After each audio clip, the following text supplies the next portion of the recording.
اللهم صل وسلم وزد وبارك على صاحب الدعوة النبوية والصولة الحيدرية والعصمة الفاطمية والحلم الحسنية والشجاعة الحسينية والعبادة السجادية والمعاثر الباقرية والآثار الجعفرية والعلوم الكاظمية والحجج الرزوية والجود التقوية والنقابة النقبية والهيبة العسكرية والغيبة الإلهية بالقاسم صلى الله عليه وسلم.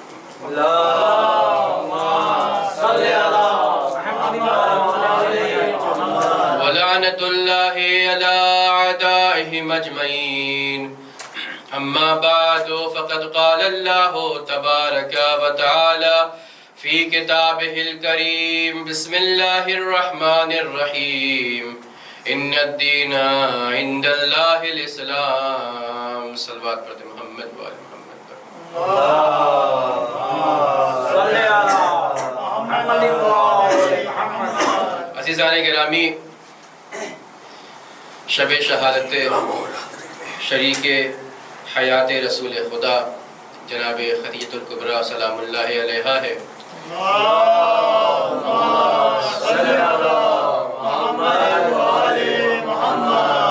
ماہ رمضان کی ابتدا سے اب تک گفتگو جو ہو رہی تھی وہ جنگوں کے سلسلے میں ہو رہی تھی، اور یہ جنگ جو لڑی گئی ہے یہ مکے سے مدینے جانے کے بعد لڑی گئی ہے. یعنی جب تک یہ رسول خدا مکے میں رہے ہیں تب تک کوئی جنگ نہیں ہوئی ہے، لیکن جب رسول خدا مکے سے مدینہ گئے ہیں تو یہ جنگ احد، جنگ بدر، جنگ قینقاع، جنگ بنی نذیر، یہ ساری جنگ لڑی گئی ہے.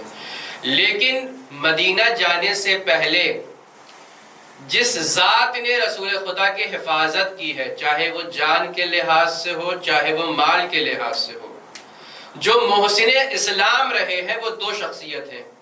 پہلی شخصیت کا نام جناب ابو طالب ہے اور دوسری شخصیت کا نام جناب خدیجہ سلام اللہ علیہا ہے. یہ وہ شخصیتیں ہیں کہ جن کے ہوتے ہوئے اسلام کو حتیٰ دوسرے لوگ ان کے احسان کے تلے دبے ہوئے تھے، جن کے احسان کو دیکھ کر کفار بھی یہ جرأت نہیں کرتے تھے کہ وہ رہیں اور وہ رسول خدا کو اذیت پہنچائے. یہ وہ ہستیاں تھیں. جناب خدیجہ سلام اللہ علیہا کے اندر وہ صفت موجود تھی کہ جو ایک متقین کے اندر ہونا چاہیے. متقی کسے کہتے ہیں؟ پرہیزگار کسے کہتے ہیں؟ جو گناہوں سے دور رہتا ہے، مکروہات سے بھی دور رہتا ہے، کوشش کرتا ہے مکروہ چیز سے بھی دور رہے. جناب خدیجہ ابھی اسلام کو پہچانوایا نہیں گیا ہے، ابھی جناب خدیجہ کی شادی رسول خدا سے نہیں ہوئی ہے، لیکن پھر بھی وہ ایسے عمل انجام دیتی ہیں جیسا لگتا ہے کہ کوئی مسلمان ہو، کوئی متقی ہو، کوئی پرہیزگار ہو. یہ صفت جناب خدیجہ کے اندر موجود ہے. قرآن میں عورتوں کو بھی نمونہ عمل بتایا گیا ہے. کچھ عورتوں کو نمونہ عمل بتایا گیا ہے کہ وہ کافروں کے لیے نمونہ عمل ہے، کافروں کے لیے آئیڈیل ہے، اور کچھ عورتیں قرآن میں ایسی بتائی گئی ہیں کہ جو مومنوں کے لیے نمونہ عمل ہے. یعنی کافروں کے لیے بھی نمونہ عمل بتایا گیا ہے تو عورتوں کو بتایا گیا ہے، مومنوں کے لیے بھی نمونہ عمل بتایا گیا ہے، مومنوں کے لیے بھی نمونہ عمل بتایا گیا ہے تو کسی عورت کو بتایا گیا ہے. یعنی عورت ہوتے ہوئے جو مردوں کے لیے نمونہ عمل ہو اسے قرآن ذکر کر رہا ہے. وہ کون سی عورتیں ہیں جن کے لیے قرآن کہہ رہا ہے یہ کافروں کے لیے نمونہ عمل ہے؟ تو وہ دو عورتیں تھیں. پہلے کا نام لوط کی بیوی ہے اور دوسری عورت جناب نوح کی بیوی ہے. جناب نوح کی بیوی نے کیا کیا؟ جب انہوں نے ایمان لانے کے لیے کہا تو کہا میں پہاڑ پہ جا کر اپنے بچے کی طرح بیٹے کی طرح بچ جاؤں گی، تو وہ کیا ہوا؟ غرق ہو گئی. دوسری عورت جس کے بارے میں کفر کی نمونہ عمل دیا گیا کہ اس نے کفر اختیار کیا اور یہ کافروں کے لیے نمونہ عمل ہے، کون تھی؟ لوط کی بیوی تھی. لوط کی بیوی نے کیا کیا تھا؟ اپنے شوہر کے ساتھ جو وقت کے نبی ہیں ان کے ساتھ طغیانی کی تھی، ان کے ساتھ سرکشی کی تھی. گویا قرآن مجید نبیوں کی بیویوں کی مثال دے کر اس بات کو واضح کر دیتا ہے کہ دیکھو اگر عورت نبی کی بیوی کیوں نہ ہو لیکن اگر نبی کی اطاعت نہیں کرتی ہے تو وہ بھی جہنمی ہوگی. صلوات پڑھ دے محمد و آل محمد پر.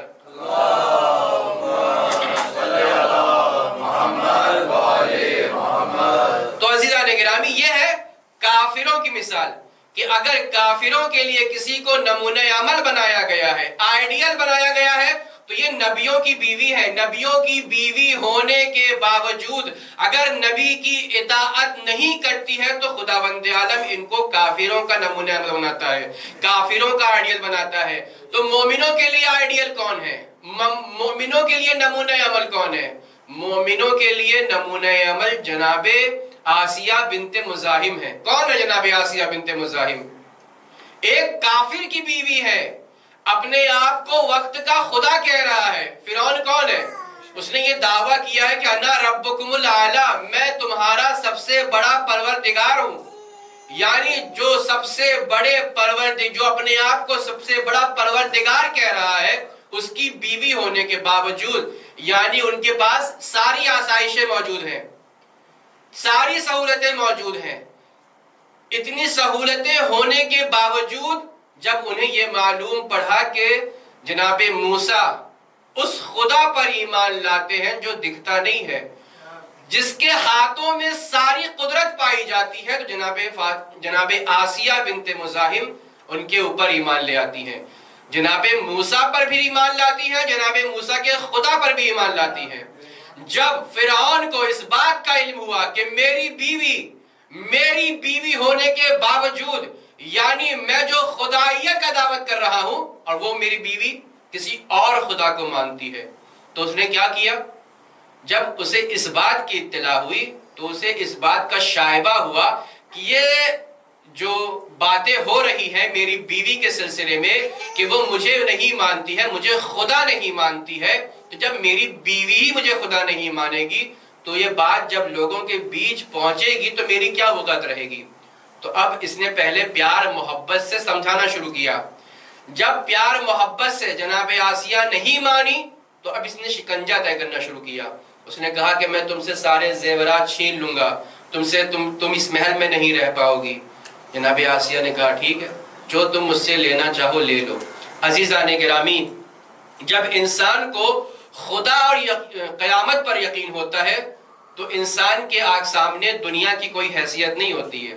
جب انسان کے دل میں خدائیت اور ایمان کی روشنی پائی جاتی ہے تو وہ انسان دنیا کو پیچھے چھوڑ دیتا ہے.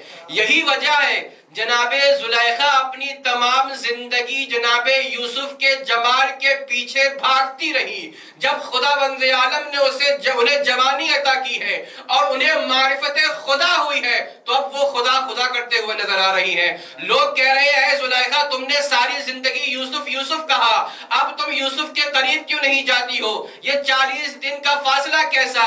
تو جناب زلیخا نے یہی تو جواب دیا تھا، وہ موقع وہ تھا کہ میری نظر صرف جناب یوسف کے حسن پر تھی، لیکن آج مجھے معرفت ہو گئی ہے کہ میرا پروردگار کتنا قادر ہے. صلوات پڑھ دے محمد و آل محمد پر.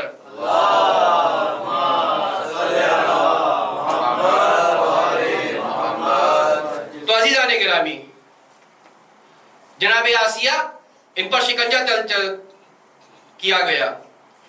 یہی وجہ ہے کہ جب انسان کے دل میں ایمان ہوتا ہے، خدا کی معرفت ہوتی ہے تو کتنی ہی سختیاں آ جائے انسان کبھی زندگی میں پیچھے نہیں ہٹتا، دنیا کو پست سمجھتا ہے، آخرت کے لیے کام کرتا ہے.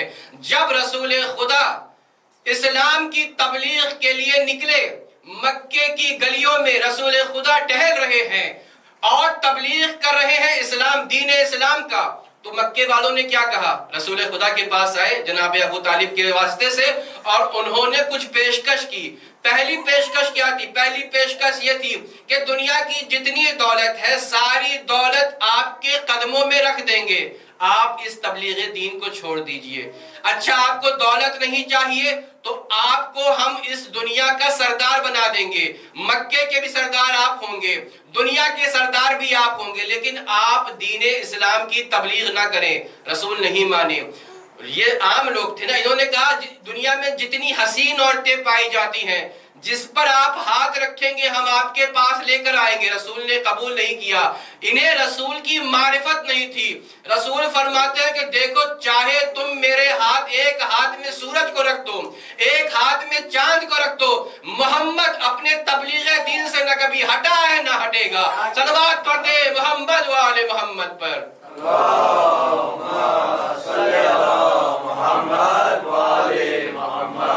تو دنیا کا لالچ ایسے انسان کے دل میں ہوتا ہے جس نے کبھی ایمان کا مزہ نہ چکھا ہو. جس کے دل میں ایمان کا مزہ آ جاتا ہے تو ایسا انسان دنیا کے پیچھے نہیں بھاگتا ہے. جو حقیقت کو جانتا ہے میرا آگے کیا ہوگا تو وہ دنیا کے پیچھے نہیں بھاگتا ہے، آخرت کی تیاری کرتا ہے. چھوٹے موٹے جو انسان ہوتے ہیں انہیں کامیابی ملتی ہے تو عام دنوں میں جس طریقے سے وہ عبادت کیا کرتے تھے، جب انہیں کوئی پوسٹ مل جاتی ہے یا سیٹ ہو جاتے ہیں یا باس بن جاتے ہیں تو وہ خدا کو بھلا بیٹھتے ہیں. خداوند عالم انہیں اس دنیا میں تو مفاخرات بخشتا ہے، ملکیت بخشتا ہے، لیکن وہ آخرت میں ذلیل و رسوا ہوا کرتے ہیں. لیکن جو اپنے عام دنوں میں بھی خدا کو یاد کرتے ہیں اور جب خداوند عالم انہیں توفیق دیتا ہے، باس بناتا ہے، ملکیت دیتا ہے اور وہ خداوند عالم کو یاد کرتا ہے تو اس کی دنیا بھی سنورتی ہے، آخرت بھی سنور جاتی ہے. صلوات پڑھ دے محمد و آل محمد پر.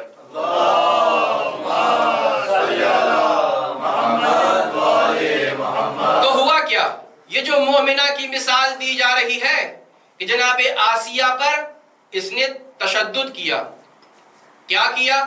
جب جناب آسیہ نہیں مانی، پیار محبت سے نہیں مانی، تو بہت بڑا پتھر لایا گیا، ان کے سینے پر رکھا گیا کہ اب بھی تم ایمان سے ہاتھ ہٹا دو.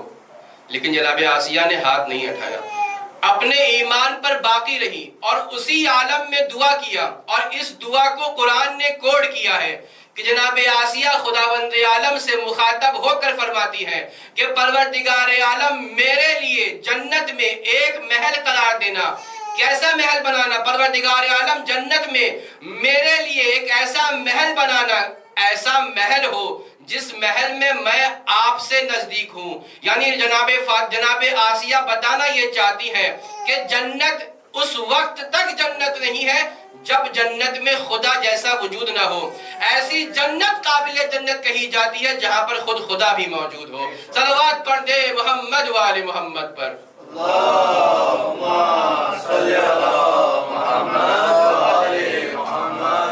تو جناب آسیہ جو فرعون کے مقابلے میں کھڑی ہوئی ہے، یعنی ایک طریقے سے تبرہ ہوا نا. ہم بھی تبرہ کرتے ہیں، ہم تولا بھی کرتے ہیں، تبرہ بھی کرتے ہیں.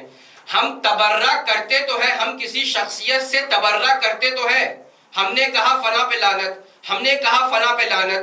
ہم لعنت کر تو دیتے ہیں لیکن جس وجہ سے وہ لعنت کے مستحق بنے ہیں ہم اس عمل کو چھوڑتے نہیں ہیں. ہم شخصیت پر تو لعنت بھیجتے ہیں لیکن جس عمل کی وجہ سے وہ لعنتی بنے ہیں اس کام سے دور نہیں رہتے ہیں. ہم جناب زہرا کے قاتلوں پر لعنت تو بھیجتے ہیں لیکن کیا شہزادی جس کے وجہ سے جناب شہزادی زندگی بھر خفا رہی، کیا اس عمل سے ہم دور رہتے ہیں؟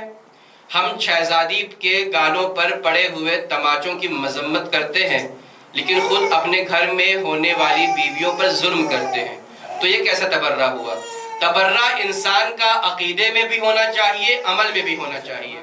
اسلام میں دو چیز پائی جاتی ہے، ایک کا نام ہے اصول دین، ایک کا نام ہے فروع دین. جتنا اصول مضبوط ہوگا اتنا ہی فروع بھی مضبوط ہوگا. جب انسان کا روٹ، پیڑ کا روٹ مضبوط ہوگا تو اس کی شاخیں بھی مضبوط ہوں گی. بلڈنگ، جب یہ بلڈنگ بنائی جاتی ہے آپ نے دیکھا ہوگا، مضبوط بلڈنگ اگر بنانا ہے تو اس کے لیے کیا کیا جاتا ہے؟ فاؤنڈیشن مضبوط بنایا جاتا ہے.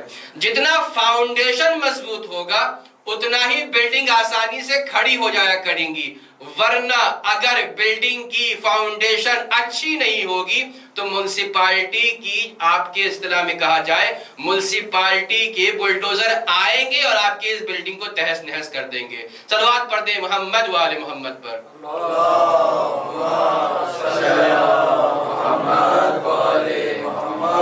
تو جناب خدیجہ سلام اللہ علیہ کی زندگی کو دیکھا جائے، ایمان کا یہ عالم ہے کہ جناب خدیجہ نے کبھی بھی بت کی پرستش نہیں کی ہے، اگرچہ ان کے گھر والے بت پرست تھے، لیکن جناب خدیجہ کبھی بھی بت کے سامنے جھکی نہیں ہے، اور جناب خدیجہ کے اندر ایسی وحدانیت پائی جاتی تھی کہ ہمیشہ وہ خدا کو یاد کرتی تھی۔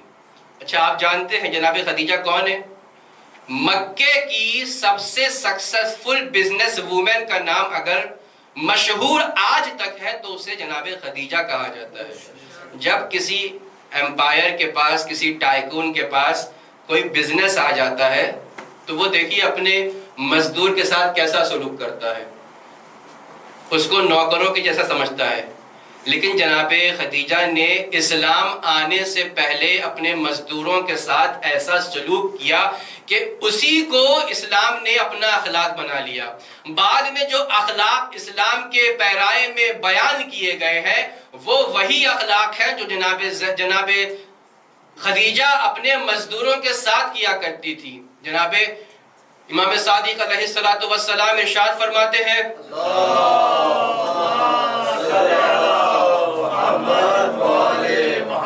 امام فرماتے ہیں کہ مزدور کا حق یہ ہے کہ اگر کوئی مزدور مزدوری کرتا ہے تو اس کی مزدوری کو پسینہ سوکھنے سے پہلے اس کو دے دیا جائے۔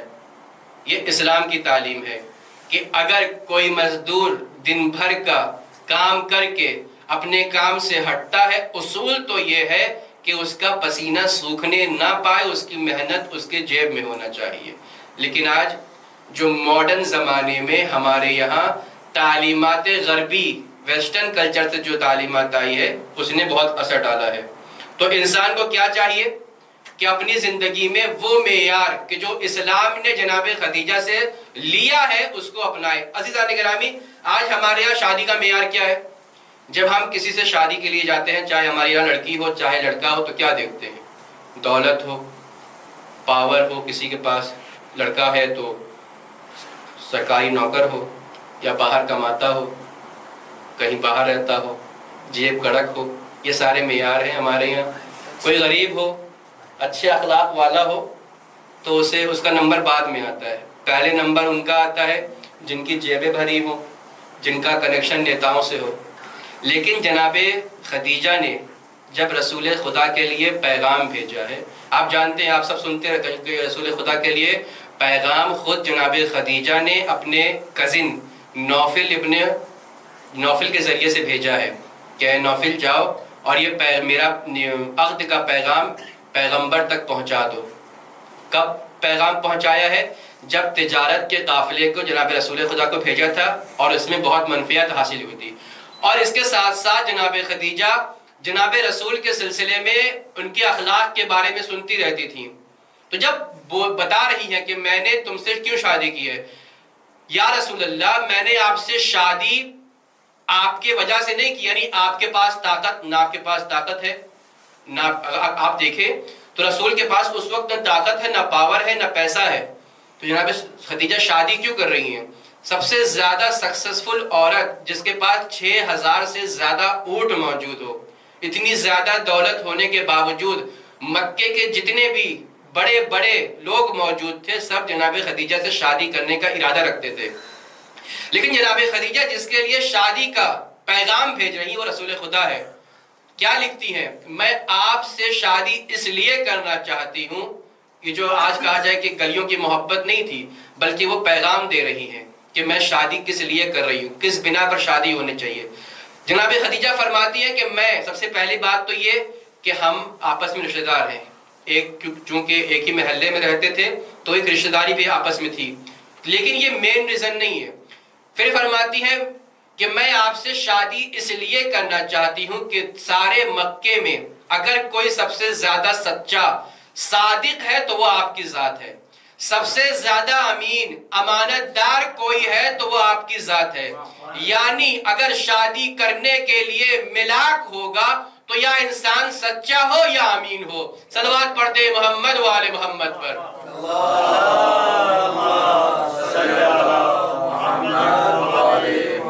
اسلام نے بھی اسی تین معیار کو بیان کیا ہے. پہلی چیز کا نام ہے کہ جس سے شادی کی جا رہی ہے، چاہے وہ لڑکا ہو چاہے وہ لڑکی ہو، اس کا اخلاق اچھا ہونا چاہیے. دوسری چیز، وہ اچھے سے دین کا پیروکار ہو، دین کو اچھے سے فالو کرتا ہو. تیسری چیز، اس کے پاس عقل ہو. عقل تو سب کے پاس ہوتی ہے، لیکن عقل ہونا اور ہے، عقل سے کام لینا اور ہے. تو تین چیز ہوئی. اگر انسان چاہے وہ لڑکا چاہے وہ لڑکی کسی سے شادی کرنا چاہتا ہے تو تین معیار ہیں. اخلاق کا اچھا ہو، بد اخلاق نہ ہو. دین کا اچھا ہو، بے دین نہ ہو. تیسری شرط یہ ہے کہ انسان عاقل ہو، احمق نہ ہو، بے وقوف نہ ہو. ہمارے یہاں یہ ہوتا ہے کہ جس کے پاس جاب ہوتی ہے انسان اس سے شادی کرواتا ہے، اگرچہ وہ انسان بد اخلاق کیوں نہ ہو.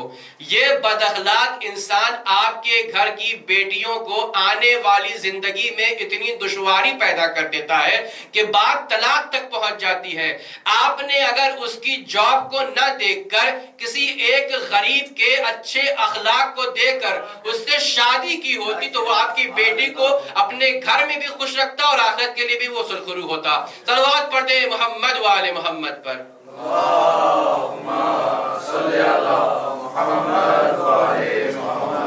جناب خدیجہ کی شادی ہوئی اور شادی ہونے کے بعد جناب خدیجہ گھر میں آئی ہیں تو جناب خدیجہ رسول خدا سے فرماتی ہیں البیت بیتک، یہ گھر آپ کا گھر ہے.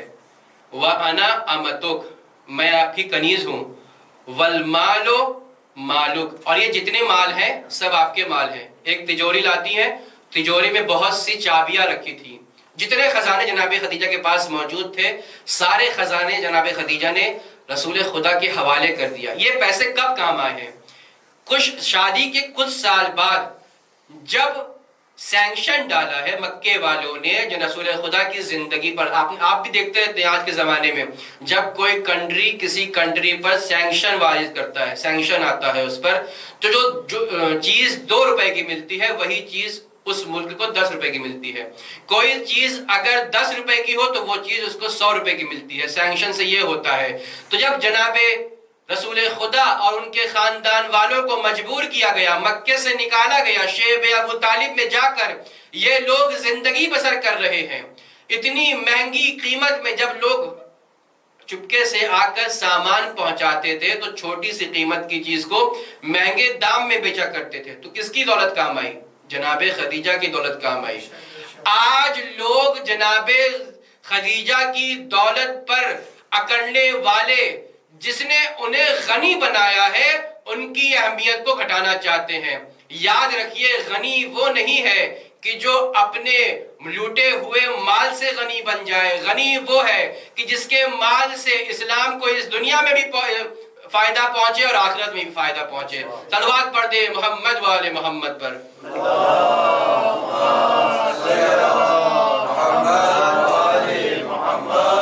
رسول خدا جناب خدیجہ علیہ السلام کو ان کی زندگی سے گزر جانے کے بعد بھی یاد کیا کرتے تھے. جناب رسول خدا ہمیشہ جناب خدیجہ کو یاد کیا کرتے تھے.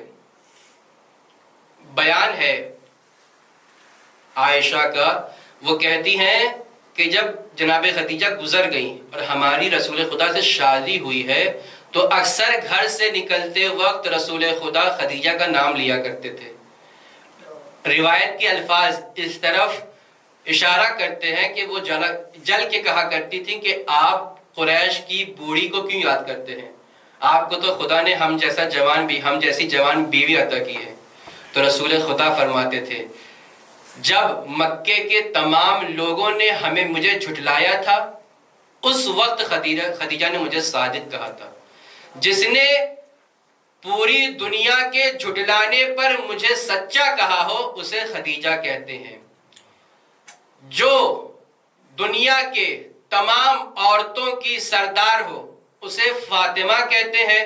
جو فاطمہ کی ماں ہو اسے جناب خدیجہ کہتے ہیں۔ صلوات پڑھ دیں محمد و آل محمد پر۔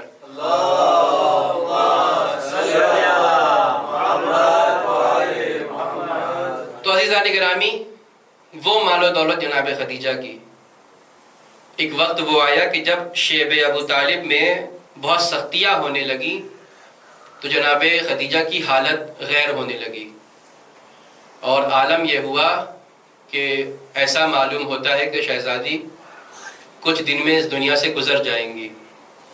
رسول خدا کے پاس آتی ہیں، رسول خدا کو پاس بلایا، ایک وصیت وہ تھی کہ جو بیٹی نے فرمایا تھا کہ غسلنی باللیل دفننی باللیل کفننی باللیل، مجھے رات میں کفن پہنایا جائے، مجھے رات میں غسل دیا جائے، مجھے رات میں دفن کیا جائے، ایک ماں کی وصیت ہے۔ جناب خدیجہ رسول خدا کو بلاتی ہیں، وصیت کرتی ہیں، یا رسول اللہ میں نے آپ کی زندگی میں مجھ سے شاید بہت کوتاہی ہوئی ہوگی، بہت کمی ہوئی ہوگی آپ کے سلسلے میں۔ ایک مرتبہ رسول خدا فرماتے ہیں، نہیں خدیجہ، تم نے بیوی ہونے کا حق ادا کر دیا، تم نے کوئی کمی نہیں کی، بلکہ تم نے اپنا سارا مال و دولت مجھ پر نچھاور کر دیا، تم نے اسلام کے لیے بہت سی قربانیاں پیش کی۔ دوسری وصیت جناب خدیجہ رسول خدا سے کہتی ہیں، اے رسول اللہ میری دوسری وصیت اس بچی کے سلسلے میں ہے، یہ بچی میرے بعد یتیم ہو جائے گی، یہ بچی میرے بعد غریب ہو جائے گی، اس بچی کا بڑا خیال رکھیے گا، اس بچی کا ذرا بڑا خیال رکھیے گا، قریش کے لوگ ہو سکتا ہے اس پہ ظلم کریں، ان کے ظلم سے میری بچی کو بچائیے گا، اس بات کا خیال رہے کہ کوئی اسے تماچا نہ مارے۔ ہاں زادارو، تیسری وصیت جناب خدیجہ نے رسول سے نہیں کہا میں آپ سے شرم کھاتی ہوں کہ میں اس وصیت کو آپ سے نہیں کہہ سکتی ہوں، میری بیٹی کو بلا دیجئے۔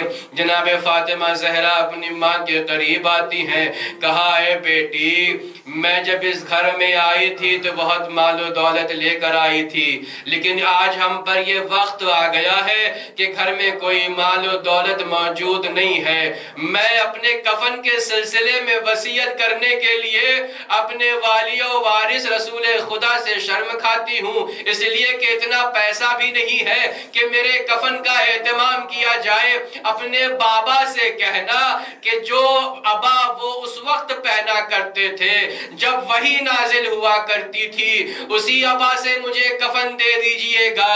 اس وصیت کو جناب فاطمہ زہرا نے اپنے بابا تک پہنچایا کہ اماں نے فرمایا ہے کہ آپ کے ابا کے ذریعے سے ان کا کفن بنایا جائے۔ ہاں زادارو، ایک مرتبہ جناب خدیجہ کا کفن جناب رسول خدا کے ابا کے ذریعے سے بنا، جناب جبرائیل آئے کہ یا رسول اللہ، اللہ بھی جناب خدیجہ کے لیے کفن کا اہتمام کرتا ہے، یعنی یہ وہ ذات ہے کہ جس کے لیے جنت سے بھی کفن آیا ہے، جناب رسول خدا کا ابا بھی کفن بنا ہوا ہے، دو کفن ہیں جناب خدیجہ کو دیا گیا ہے۔ میں کہوں گا یا خدیجۃ الکبریٰ، آپ کتنی خوش نصیب ہیں کہ آپ کو دو دو کفن ملا۔